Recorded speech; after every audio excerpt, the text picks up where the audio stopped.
Friday fitness. On a Monday. Look at this kitty. Ooh. Me and the kitty. I can't get his opposing shot. Because he keeps sniffing the edges. Liv is outside staining a table. So I have a chance to film. I'm going to talk about finally going for a run in my Endorphin Pros. Still get that new shoe smell. My carbon shoes. And in the video right before this, if anyone ever watches in chronological order, meaning if anyone ever watches, I talk about how I finally decided to test my carbons because my legs were so fatigued. Running was just brutal. After switching back to running every day and running first thing in the morning, I'd built up a lot of fatigue, taken a lot of impact, and my form had just degraded to nothing, which makes running even harder. It's a downward spiral. I was like, well, let me take this time to then test my carbons to see if they can counteract any of that fatigue, if they do in fact make running a percentage easier. And the answer is yes. No beating around the bush. When I took off, I could feel like I was running faster than I was working. That I was like the glide feeling was there really easily and really early. So yeah, I think that's the carbon effect that you're kind of looking for and that you want. The thing is, with the level of fatigue I was dealing with, that didn't last. My form did degrade anyways. So I only got an extra couple of kilometers out of the switch to carbons at that high level of fatigue. So I'll try them again after these rest days that I'm taking and see how I feel. And maybe I should even try them today. I might. No promises, no lies.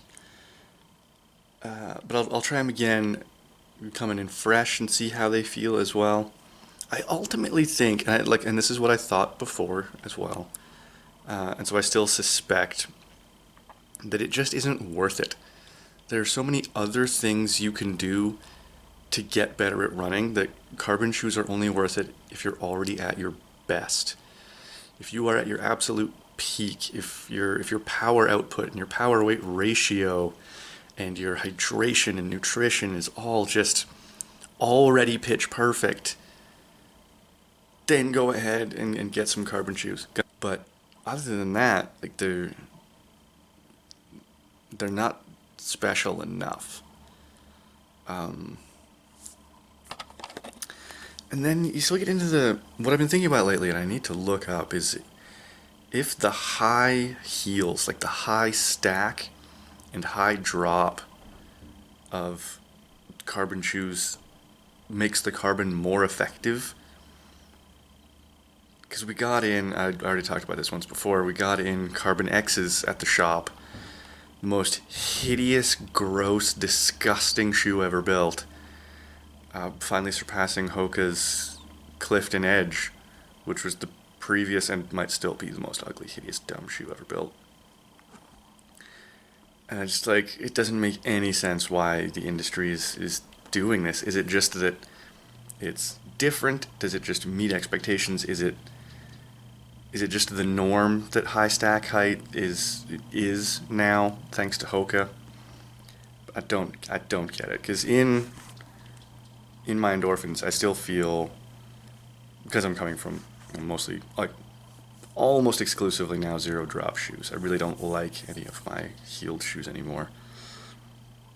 And they're all pretty low profile. I feel super high off the ground, super disconnected and forward tilted. And yeah, I've really found that running in heeled shoes now does give me aches and pains that running in zero drop shoes doesn't. So yeah, my zealotry is being increased. Yeah, and I'll wrap it up there. I ultimately don't think, like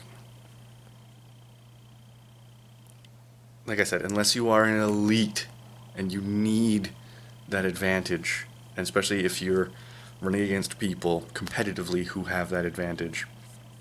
This is a novelty. This is a fun way to spend a lot of money, but it's not anything magical or special.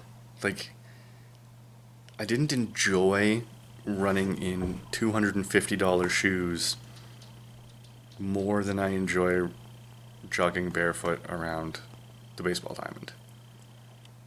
Like, and that's the point, right? All competition aside, because all competition is recreational as well. Like, there are extremely few competitive professional runners in the world when you think about the running population. The vast, vast, vast majority of us are doing it because it's supposed to feel nice and make us feel good about ourselves. I can get that barefoot on the grass. It's cheaper and easier and better for you than novelty shoes. And I'll end on that. Stay legit.